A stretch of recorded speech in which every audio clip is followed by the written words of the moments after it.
salitang bricks. Ito, spiritual meaning of brick.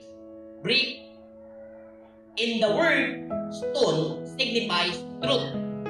And therefore, brick, because it is made by man, signifies falsity. Ang bricks, pikit na bato. Amin po ba? Amen. Dahil ito ay ginawa ng tao, tawag na bakak. Dahil ang salitang bato sa kasulatan tumutukoy sa truth. Amen po ba? Amen.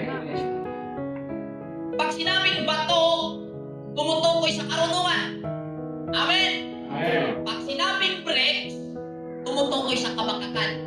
Ibig sabihin, pamamaraan ng tao na hindi tama. Kasinungalingan. For bricks is stone artificially made. So, ang bricks, bato nga artificial. Ang ginawa na ng mga tao nung tinawag nilang isa't-isa't sila nagkaisa ay kung kamaturan ang bato o ang bricks speaking na bato, yun ay kasinungalingan. Amin po ba? Amen. Kailangan natin ito malaman.